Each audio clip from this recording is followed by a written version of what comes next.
Hello everyone and welcome back to my channel. It's Christina from Our Wood Home. I'm in my dimly lit basement because I wanted to talk to you about everything that I preserved in 2023. I think it was in 2022 I was doing a monthly video sharing what I had preserved, but that just didn't work out for last year.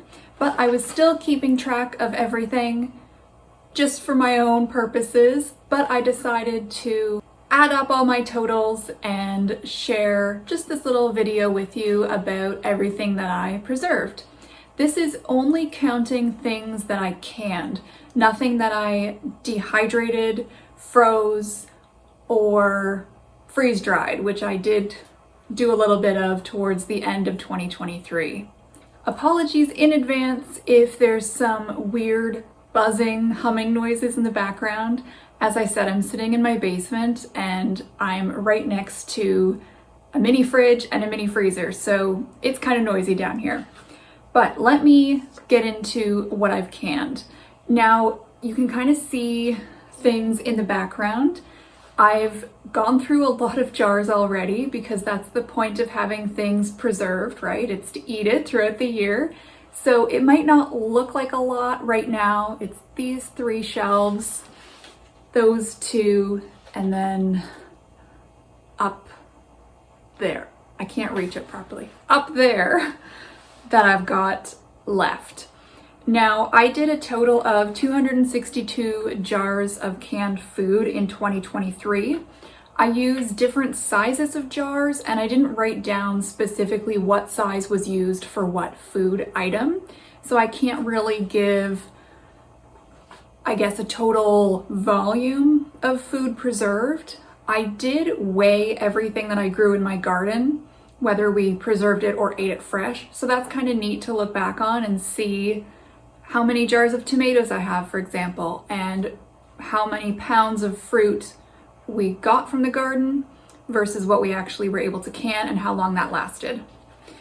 I always break down my canned goods into categories: jelly and syrup, jam, whole fruit, vegetables, meals, and then drinks or stock, like broth I mean, and just a miscellaneous category. So let me start with the jelly and syrup category. I tried a few new things last year and I probably won't do them next year, or this year, but it was still fun to try. I made dandelion jelly and I got 6 jars of that. I tried some different flour and herb jellies, which didn't quite work out. They ended up more like a runny syrup, which was okay because it's all part of the recipe testing process. So I made 2 jars of violet jelly, which was actually a syrup, 2 jars of rosemary syrup, and 8 jars of lilac syrup. I also did do some grape jelly with some juice I had in the freezer. I did 6 jars of that. I tried making peach pit jelly again. I did 5 jars of that. A coworker of my husband was generous enough to let us come and pick as many apples and crab apples from her trees as we could. So I made a total of 8 jars of crabapple jelly. And then I also did cranberry jelly this year. And by jelly, I actually mean just juice that is thickened naturally and then canned. It also has sugar. It doesn't have any chunks of fruit in it. One of the reasons I like to keep track of everything is so that I can see how much is left at the end of the year and how much did we start with. I didn't plan on doing a lot of jams and jellies this year because we just don't eat a lot of them. I do give a lot away as gifts, but I just didn't want to do as many this year, and I think I still did way too many. So, lesson learned, I will do considerably less this coming year. For jams, I did a total of 38. I did 3 blueberry jams. These were actually made specifically as gifts using frozen blueberries. I did 8 cranberry jams. And then we did a lot of strawberry picking in the summer. I can't remember how many pounds we picked, but it was a lot over a few weeks. And I froze most of the strawberries, but I did do jam with some of them. I did 4 strawberry rhubarb jams using rhubarb from my garden, 3 jars of just plain strawberry, and then 3 jars of strawberry with some vanilla. I also got some peaches when they were at the grocery store on a really good price. I did a total of 4 jars of peach jam, and then I tried a spiced peach jam and I got 9 jars of that.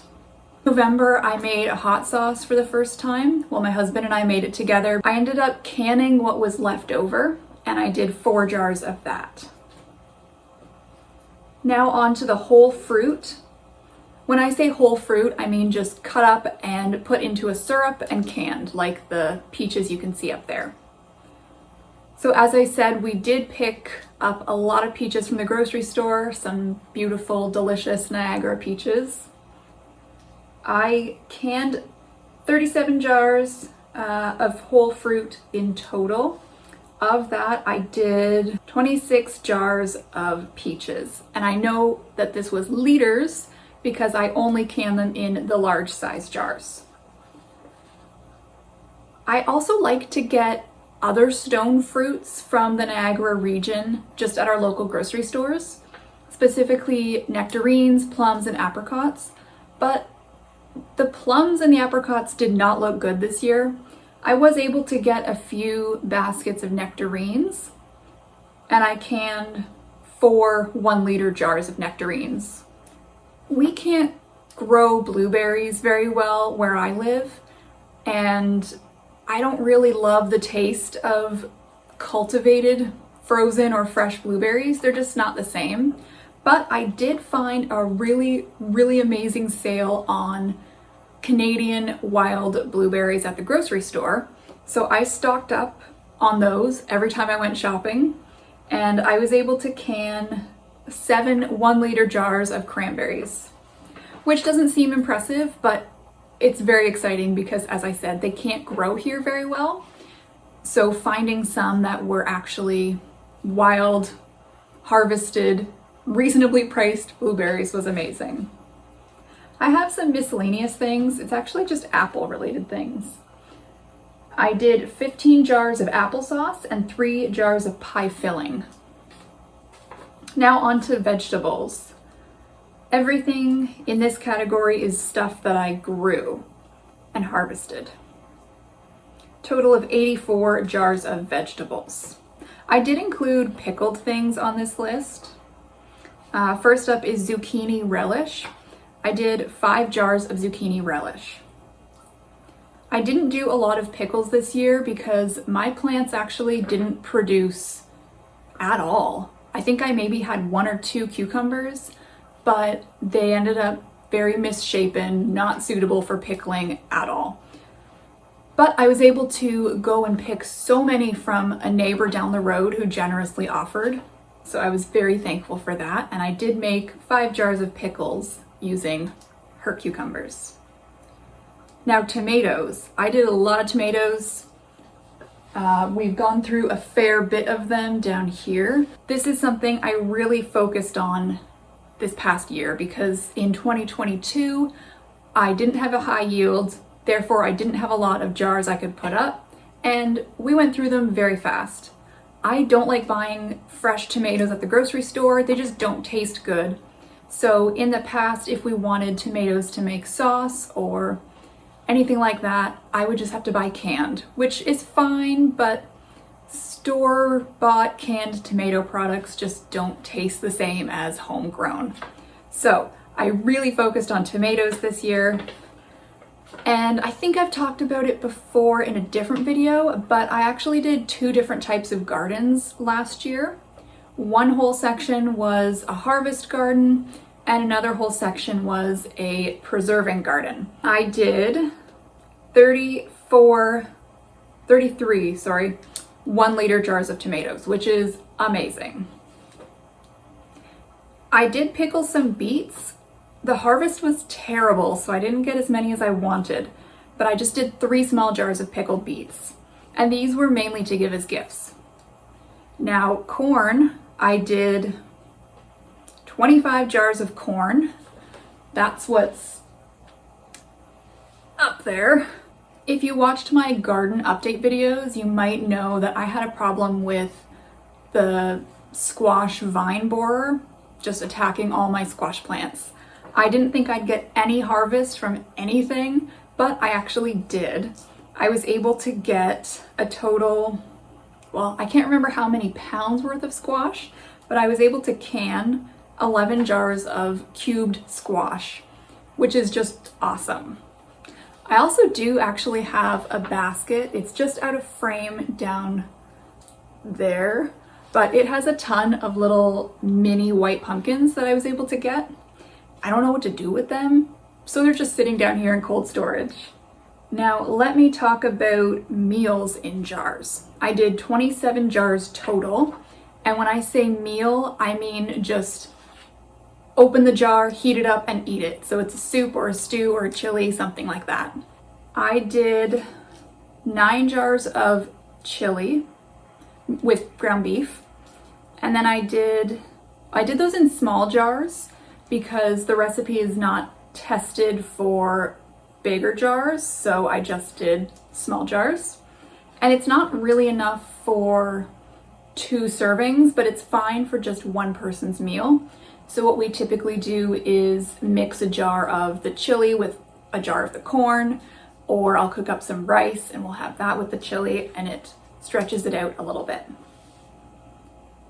I did 5 1-liter jars of vegetable soup, and I was really proud of that one because it was all vegetables from my garden. I did 3 1-liter jars of turkey soup. After Thanksgiving with my dad and his family, we took some of the turkey and the bones home, and I made soup from that. I also did a vegetarian chili, which is the same recipe as the meat chili, just with no meat. And I did 10 jars of the vegetarian chili. Now on to the drink and broth category. I did 47 jars total. It's kind of all over the place on my list, so bear with me here. Let's start with the drinks first. I did 10 jars of cranberry juice.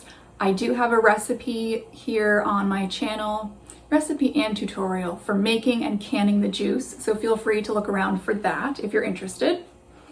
I did 5 jars of strawberry lemonade, 2 jars of strawberry juice. I did peach lemonade, 3 jars of that, 2 jars of watermelon lemonade, 3 jars of strawberry peach lemonade, and 2 jars of blueberry lemonade.